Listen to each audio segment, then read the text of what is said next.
uurka leh maxaad ugu talagashay dumarka uurka leh waxa ugu talagalay labadan waa kan waa prenatal multivitamin asagoo sharoobaan hay jirnay waan joojinay sidoo kale xabadkaas soo qaadanaysa waa nafaqo dhameystiran oo cunuga ku kor u baahan yahay waad ogtahay hooyada markay uur leedahay waa laba qofood labada qof waa inay nafaqo kala helaan fitamiinada hadii hooyada isku dhameystiranta halkan baaga maalinta loogu talagalo 30 xabo weeyaan maalinta hal xabo isticmaalaysa nafaqada jirkeeda iyo cunugeeda u baahan yahay ayaa ku jiro dumarka badanaa Soomaaliyeed uurka leh aad ayaa dhiig la'aan looga sheegaa dhiig la'aan sharoobo kale goojo kale waxa jirto oo iron ka dhiig bis aan ugu talagalnay sidoo kale vitamin D way u baahan tahay because waa laba qofood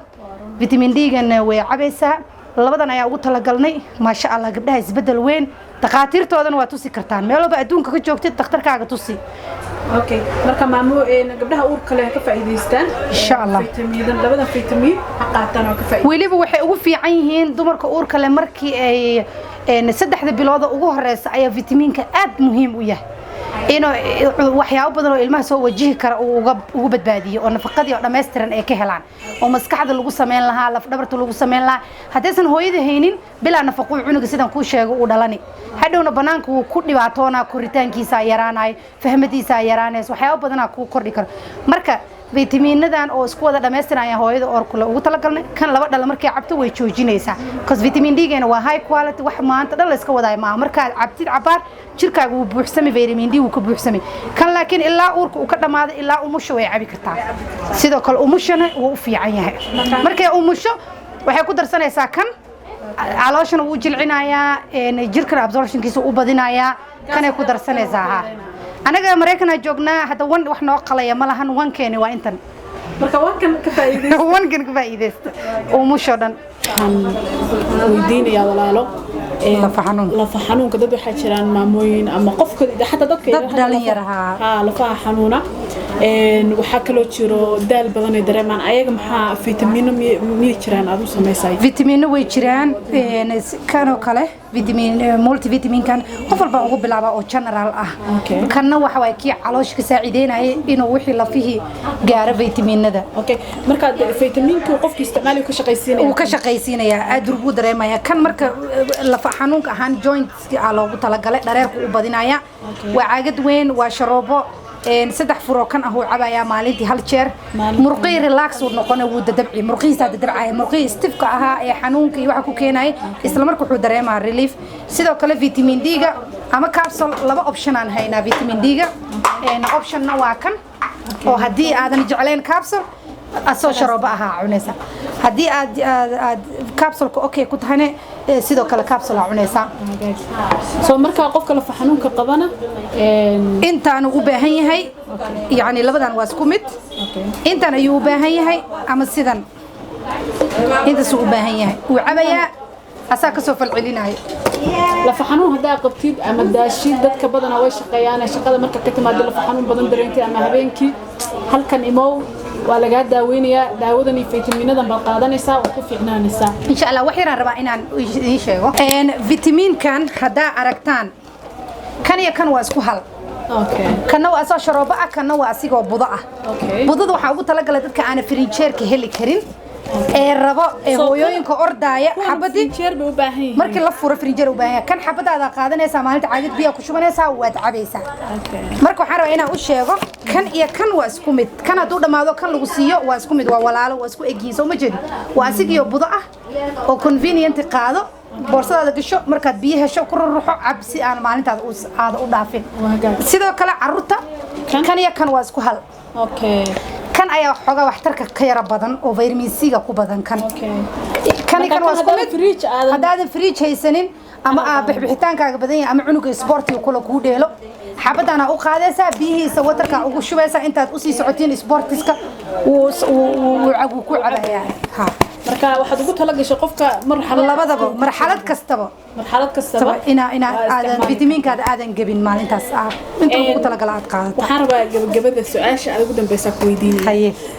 adiga fitamiinadan goorma kugu dhalatay inaad soo saartay ama baahida aad ku keentay inaad dadka u soo saartay maxay tahay horta aniga waxaan ka shaqeyn jiray clinic oo ku yaalo Minneapolis marka iskuulka ka soo baxay waxaan arki jiray dhaqtarad waxaa jirtay Nigerian ah oo dadka aad isugu dili jireen balanteedu buuxsami jirtay waxaan dhaqtaradan waxa la isugu dilayaa gaali islaam waxay isugu dilayaan dadku u imaado fitamiino u qori jirta badanaa horta dadku waxay qalad kale aaminsan waxay jirto dhaqtarka waxa loogu talagalay cudurrada dangerka inuu ka daaweeyo fitamiinada shaqo kuma la fitamiinada adiga ee naftaada ayaa shaqo ku leh dhaqtar dhaafay umba fitamiin ku soo qoray laakiin looguma bedel gelin hada ninka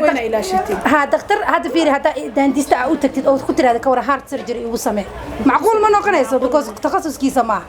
marka fitamiinka dad baa ku soo takhasusay waxa igu dhaliyay carruur yar yar oo Soomaaliya imaanayso wiigana dad arkin wiigadan waa arkaysa ama waa oondiin duuf baa ka dureera hargab baa ku soo noqonaya cunugu jiran yahay maanta cunugu 2 sano jira waxa arkaysa historygiisa inta 26 raaja la saaray فوت مو باهنا نفقد بaa ka maqan cunug waad fahmaysaa cunug iska ooynay oo inta aan ilmaha aan ka iimaanayno nafaqad dari waa iron la'aan waa cunugiyo cadaati ah oo busle oo duruufeysan marka dhaqtaradii aan weydiiyay la sheekaysta maxaa dhacay dhaqtaradu waxay ku tiri dadkan ma jireen fadhiyay fitamiino u fiican fitamiino high quality oo maanta magaalada aan ugu diri lahayn ma laha saana ku sheegay aniga Mareykan kaliya kuma simni ilaa Finland Switzerland Sweden Norway customerada kale inta ay arki doona Ingiriiska Australia Canada waxa igu badan Ingiriiska Australia iyo Canada iyo Mareykan 90% customerkayga xaq u jooga Kenya iyo Soomaaliya xoogaa ma sha Allah hadda soo fahmayaan inuu fitamiinka dhaqtar u baahneen ayaga waxa ka dhacsan dhaqtar inuu qoro waay marka wadamadaas oo dhan fitamiin lagama weydiin laakiin waxay og yihiin quality-ga marka adinkana idaawaneysaan waxa rabaa inaad ogaataan adduunka waxa ka jiro qof walba hadda ilbax waaye adduunyaa jirto social media jiro fitamiino badan ka arkaysaa baroobeeya anna baroobada dhinacayga geliya markaas arkaysan quality-geega idima dhahay ani kaliya igu koobnaada haddii hadda fitamiino qaataan oo fitamiinada waxa rabta ka munaasabay la joog hadda rabta inaad jeclaysato kuweyga inaad baroobeeyso aad isbarbar dhigtane hadda diyaaraan ah وهكذا لكن أنا وإحنا مسنا هذا قف وقاطع فيتامين هذا إنه صار نقطة معهنا ما كلينا كستمر كهذا أنت مش جو كستمر بدنا إيمانية قف والبا ما ركتي واحد بدن مش كأدك تكسر ما شاء الله فإذا ذا مركز ركتنا وصار نقطة إن شاء الله مركز وحلينا هاي فتح يكسر الوادة كان كذا إمادة وحكي على سان إذا كشجبة مون بلاسة cham street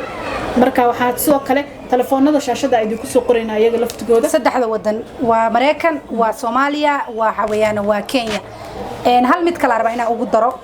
dad badan oo customer hadda waxa anaga adeegtaa jiro Mareykan oo ilmahooda bil walba meeshan u saare carruurtooda inta soo jirta aabayaashii xaq jiro ama hooyooyinka ka shaqeysta lacagta Mareykan laga dhiibaa inta waa u deliver gareynayna ina imaato qasab ma aha in wixii lagu sharxo bikbiki lagu soo dhiibo guriga hada customerka badanka nagu xiran familiadooda inta joogo hooyadood aabahood waalidkood qaraabadooda lacagta Mareykanka soo dhiibana hatta Ingiriiska iga soo wici kartaa waxa dhigi kartaa lacagta ana ku soo diray carruurteedii ama reerkayga intaas u geey waa loo qaadi waa loo geeyna waa loo sharaxi maadaama dukaanka halkan ku yaala aad baad ugu mahadsan tahay dabcan faa'iidooyinka fitamiinadan iyo waliba waxa soo dhamasoo koobi karno marka wareysi gooniya kula yeelan doona wada fadhiisan doona dadka fitamiin darrada iyo wax walba keena sida ayaan dadka aad ugu sharaxi doontaa laakiin maanta waxaan u nimi inaan dadka ogeysiino dukaanka meesha ku yaalo iyo waliba fitamiinada aad ka helaysid kuwii carruurta haday yihiin kuwii dadka waaweyn haday yihiin hadaad gaas qabtid hadaad la xanuun qabtid